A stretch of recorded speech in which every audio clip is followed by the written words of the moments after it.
नमस्कार दोस्तों, मेरा नाम मोहम्मद नजर है और आप देख रहे हैं फर्क इंडिया।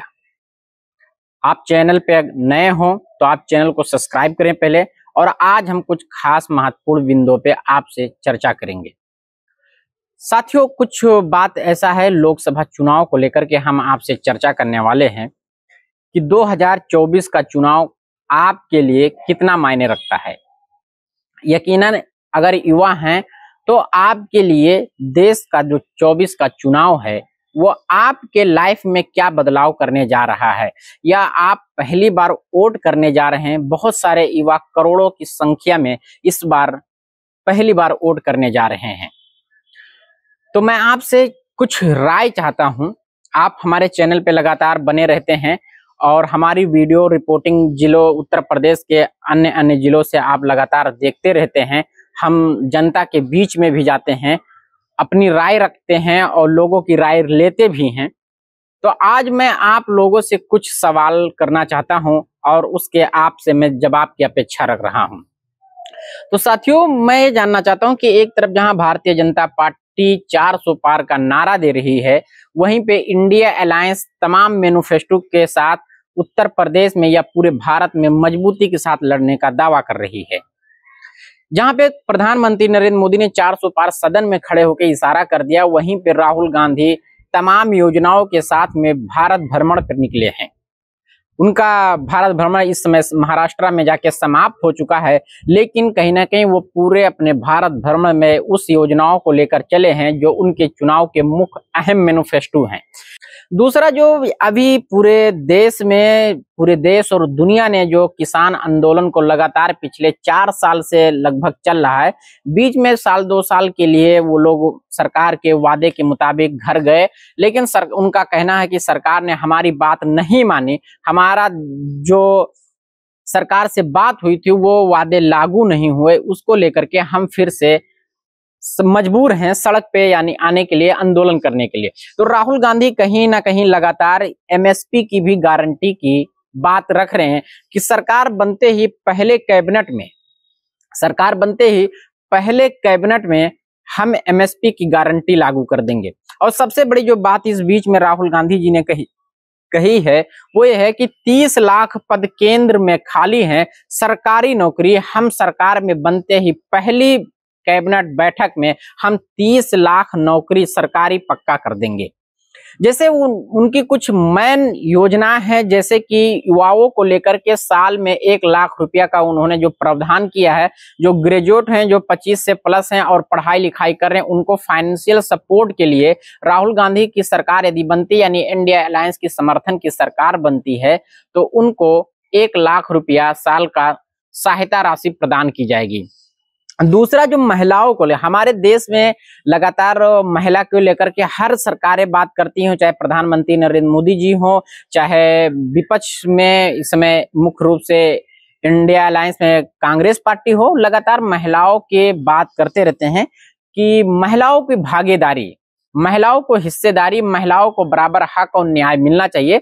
तो उसमें कांग्रेस पार्टी यानी राहुल गांधी ने यह घोषणा की है कि हम हर महिलाओं को 1 लाख रुपया प्रति वर्ष देंगे, जो तकरीबन 8-8.5 हजार रुपया आप कैलकुलेट कर लीजिए कि शायद इतना ही कुछ महीने का पड़ता है। तो क्या ये सब जो मुख्य मैनिफेस्टो जो विपक्ष के तरफ से इंडिया अलायंस के सामने से, यानी इंडिया अलायंस ना कहें तो कांग्रेस पार्टी का ये मैनिफेस्टो कहें, तो कांग्रेस पार्टी का जो ये मैनिफेस्टो है, आप वास्तविक इसको कैसे देखते हैं? आप एक वोटर होने के नाते, आप एक इंडियन सिटीजन या फिर एक वोटर होने के नाते इन योजनाओं को क्या महत्व देते हैं? इन योजनाओं का क्या आपके जीवन में कोई असर डालेगा? क्या आपके फैमिली मेंबर्स में, क्या आपके परिवार में, या स्वयं आप खुद क्या इन योजनाओं के लाभ लेने के लिए या फिर इनसे प्रभावित होकर क्या आप 24 में वोट करने वाले हैं? और दूसरी जो बात तो मैं आप लोगों से जानना चाहता हूं, कमेंट करके वो बात अपनी राय जरूर आप लोग रखिए। जो हमने पूछा था कि 2024 का जो चुनाव है असल माने में आपके जीवन में क्या बदलाव करने जा रहा है, या आप क्या अपेक्षा रखते हैं 2024 चुनाव से कि 2024 का यदि चुनाव होगा और हम वोट करके आएंगे तो सरकार हमारे प्रति क्या रवैया अपनाए, सरकार हमारे लिए क्या सहायता करे, सरकार हमारे लिए कौन सी सुविधा दे। ऐसी क्या कुछ उम्मीदें आपको भारत सरकार से है, यानी कि प्रधानमंत्री नरेंद्र मोदी जी की सरकार से या इंडिया अलायंस की सरकार से आपको कुछ ऐसी अपेक्षाएं हैं कि यदि हम वोट करते हैं भारत के नागरिक होने के नाते, तो सरकार का हमारे प्रति ये रवैया होना चाहिए या सरकार हमारे लिए ये सुविधा दे। तो आप लोगों के ऐसे कुछ अगर राय हैं और कुछ बातें हैं तो उसको भी, और हाँ एक खास बात और, क्योंकि हिंदुस्तान की राजनीति में यानी केंद्र की राजनीति में उत्तर प्रदेश का एक बहुत बड़ा अहम योगदान होता है।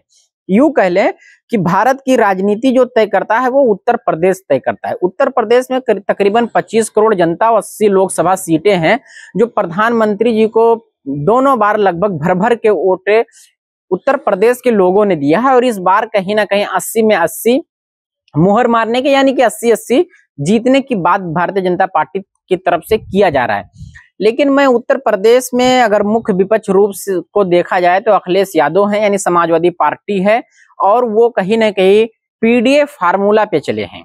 यानी कि उनका कहना है कि जो पिछड़ा दलित अल्पसंख्यक हैं उनके साथ कहीं ना कहीं सरकार में मतलब अन्याय हुआ है, और हम उनको साथ में लेकर के, पिछड़ा दलित अल्पसंख्यक को साथ में लेकर के, और इसी फार्मूले पे हम काम करेंगे।